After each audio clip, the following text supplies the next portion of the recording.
경제 현안을 보다 쉽게 풀어보는 경제 읽기 시간입니다. 오늘도 다양한 경제 이슈들 권혁중 경제평론가와 함께 살펴보겠습니다. 어서 오세요. 네, 안녕하십니까. 예, 한국은행이 발표한 지난달 생산자 물가 지수가 전월 대비 0.2% 하락을 했습니다. 네. 생산자 물가가 시간을 두고 소비자 물가에 반영되는 만큼 향후 소비자 물가에 긍정적인 영향이 기대가 되는데 네. 안정세 배경이 어떻게 될까요? 일단 생산자 물가 지수는 이제 물가 지수 이제 선행 지표라고 보시면 됩니다. 뭐 아시겠지만 생산 다음에 이제 소비가 일어나잖아요. 그래서 예. 생산자 물가 지수가 낮아진다. 그러면 이제 소비자 물가에 이제 영향을 주면서 아까 말씀하신 것처럼 긍정적인 영향을 줄 것 같은데 일단 2달 연속 하락을 했습니다. 0.2% 하락을 했고요. 요거는 이제 전월 대비입니다. 그래서 2달 연속 하락했고 보면 이제 국제 유가 하락이 이제 큰 영향을 미쳤다라고 보시면 돼요. 그래서 국제 유가가 하락하면서 보시면 아시겠지만 이 공산품 중심으로 이제 좀 하락했던 부분이 있습니다. 그래서 네. 석탄 및 석유 제품이 한 6.3% 하락을 했고 그러다 보니까 공산품 같은 경우가 한 0.7% 이제 하락을 했고요. 총 지수는 0.2% 하락했고요. 근데 이제는 농산물이 좀 많이 올랐던 네. 부분은 좀 뼈 아프고요.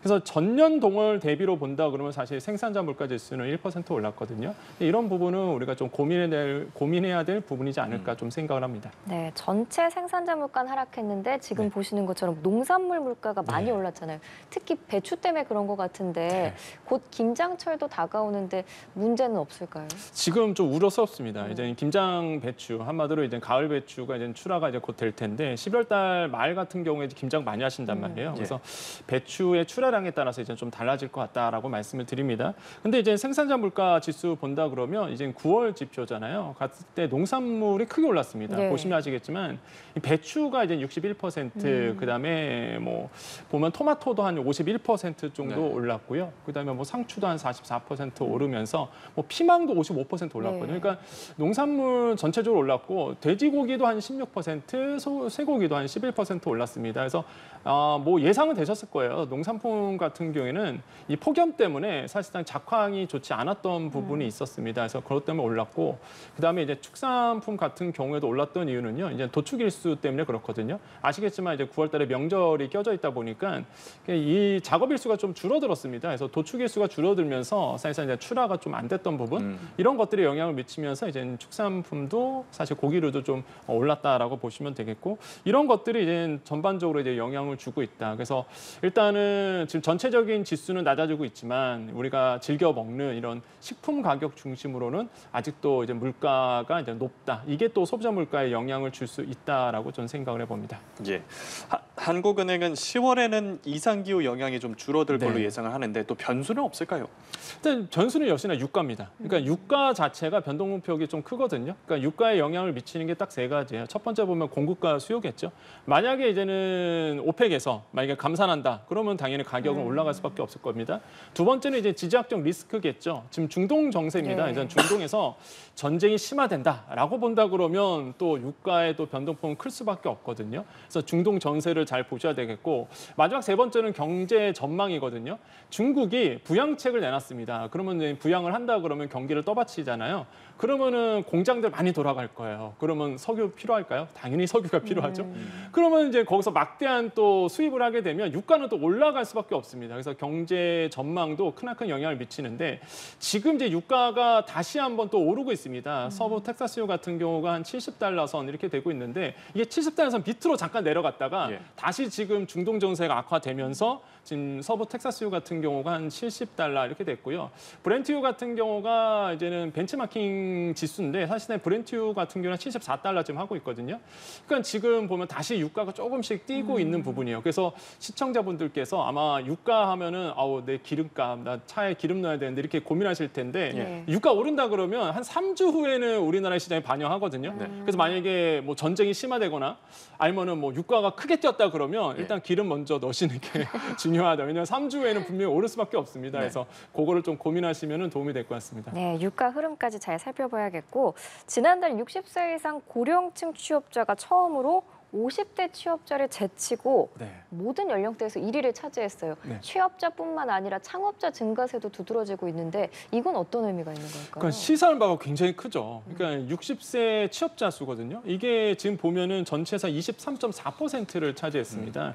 그러니까 한 번도 1위 한 적이 없었는데 이제 60대가 23.4%, 50대가 23.3% 해갖고 예. 근소한 차이로 사실상 취업자 현황을 보면 1위를 했습니다. 네. 그러니까 앞으로는 더 심해질 거예요. 이제 60세 이상 분들이 취업자가 더 많아진다라는 거죠. 보시면은 이제 20대가 12.4% 나오면서 사실상 20대 취업자의 전체로 본다 그러면 점점 좀 둔화되고 있는 것도 이제 눈에 띄는 겁니다. 그래서 이런 거 봤을 때 이제는 60대 취업자 수가 더더욱 증가되고 이게 과거를 한번 돌아볼게요. 제 연령대별 취업자 현황이 지금은 이제는 9월 달 기준이잖아요. 이게 처음 시작했던 게 1982년 7월이거든요.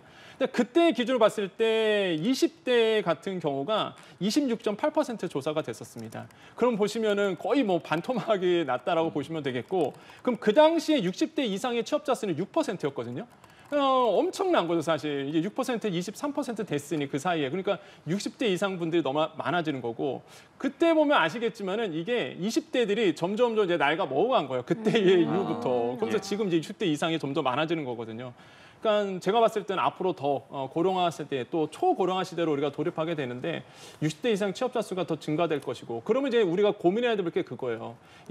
이 노동에 대한 질인 거죠. 그러니까 직업에 대한 질. 과연 60대 이상 분들이 일을 해서 정말로 소득을 만족할 수 있는 소득에 일자리가 있느냐. 이게 가장 큰 고민이라는 거죠. 그래서 아마 사회적인 합의를 통해서 질 좋은 일자리를 만들어줘야 된다고 저는 생각을 해보겠고, 이런 점들이 좀 눈에 띄고, 그다음에 창업 분야도 좀 활발하게 움직이는 부분이 있습니다. 근데 여기서 또 하나를 보셔야 되는 게 과연 이게 자발적 창업이 있느냐라고 보셔야 돼요. 그러니까 사실상 일할 수 있는 공간이 없는 거죠. 60대 이상 분들이 쓰지를 않다 보니까, 그러다 보니까 이제 내가 돈은 벌어야 되겠고, 뭐 취업은 할 수 없고, 그러다 보니까 어쩔 수 없이 이제 소상공인, 한마디로 사업자 되면서 뭔가 창업의 길로 가시는 분들도 있을 겁니다.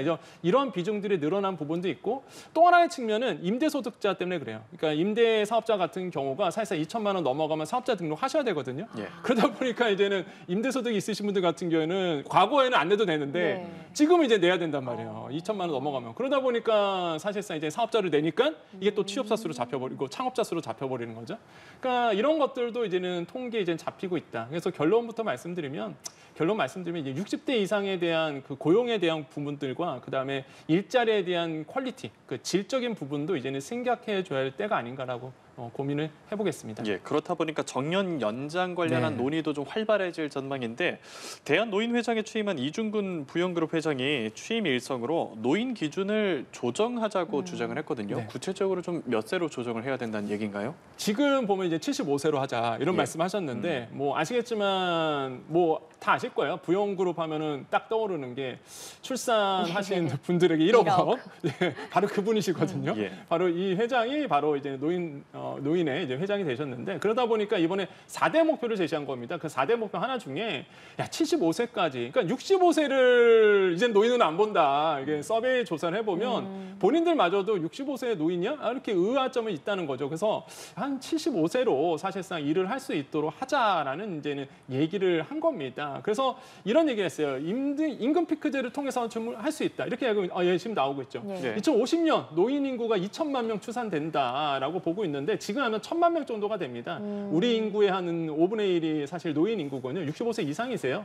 근데 이제 2050년 되면은 2천만 명이 추산되고 그럼 전체 인구의 40% 되거든요. 그러니까 그 정도로 많아진다는 거예요. 그래서 증축 인구가 노인 복지에 치중하다 보니까 생산 인구가 없어진다라는 거죠. 그러니까 이제는 노인분들을 일할 수 있도록 생산 인구로 끌어당겨야 된다라고 얘기를 하고 있고, 그래서 이제 현재 65세인 노인 연령을 연간 1년씩 해서 단계적으로 75세로 높이는 방안. 그 뜻은 뭐냐 그러면 그럼 65세부터 75세까지 일을 하셔야 되잖아요. 네. 그러니까 임금 피크제를 얘기했었어요. 그래서 그러니까 임금 피크제를 하면서 첫 해는 사실 기본 내가 받았던 월급의 40%.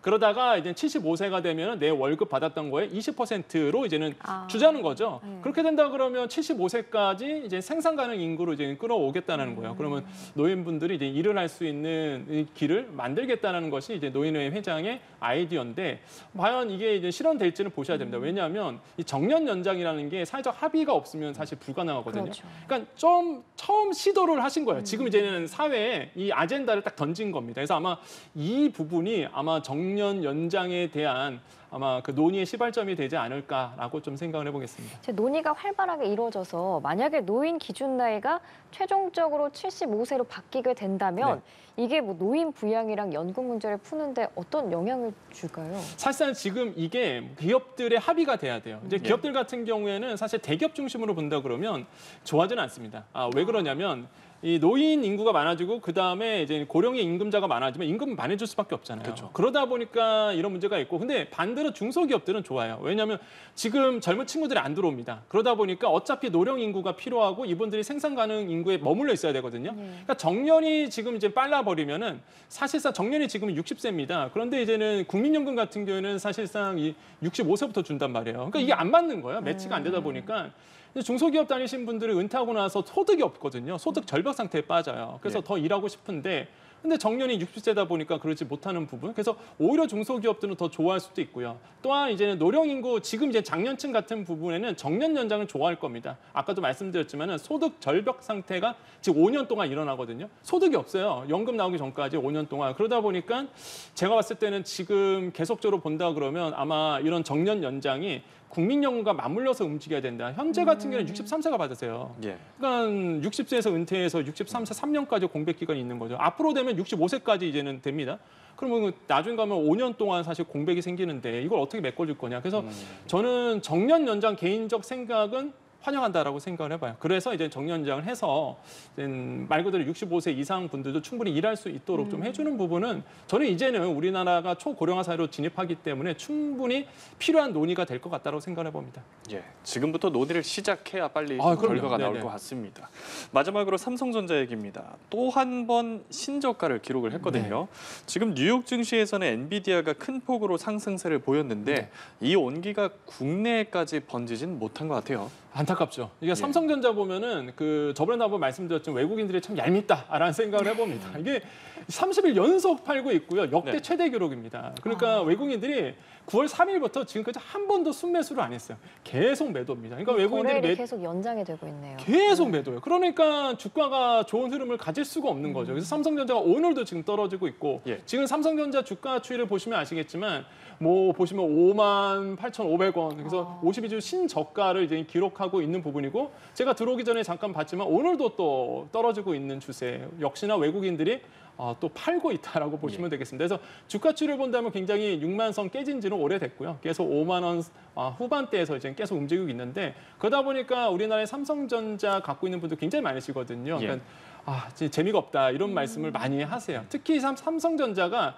우리나라의 코스피 시총의 20%를 담당하고 있습니다. 삼성전자가 빠지면 코스피도 빠지는 그런 케이스가 많거든요. 그러다 보니까 코스피 전체적으로 지수가 안 좋다 보니 또 많은 분들이 국장을 떠나서 또 다른 데도 다른 나라에 투자하시는 분들이 점점 많아져서 참으로 좀 안타깝다고 생각을 해보겠고 미국 같은 경우는 엔비디아 같은 경우가 주가가 좋은데 이게 수혜를 전혀 못 받고 있다. 그 중심에는 HBM에 대한 불확실성이 삼성전자에 좀 암울하게 드러나고 있다라고 보시면 되겠고요. SK 하이닉스도 사실상 지금 오늘은 좀 빠지고 있는데 제가 봤을 때는 이제는 말로 매도 타이밍으로 좀 잡으신 것 같아요. 그래서 차익 실현 매물이 좀 나오고 있는 부분 이런 것들이 이제 영향을 주고 있다고 생각을 해보겠습니다. 네, 미국 대선의 불확실성도 커지고 있고 미국 국채 금리가 급등한 것도 코스피에는 부담이 되고 있는데. 부담 요인들만 있는 것 같아요. 뭐 코스피에 호재는 없는 건지 향후 증시는 어떻게 전망하세요? 일단 저는 이번 연도 우리나라의 국장, 아마도 국내 코스피라든지 코스닥은 그렇게 좋은 흐름은 이어가지 않을 거다라고 생각을 해보겠고요. 일단은 연말 대선에 이슈는 하나는 있습니다. 일단 배당에 대한 이슈가 항상 불죠.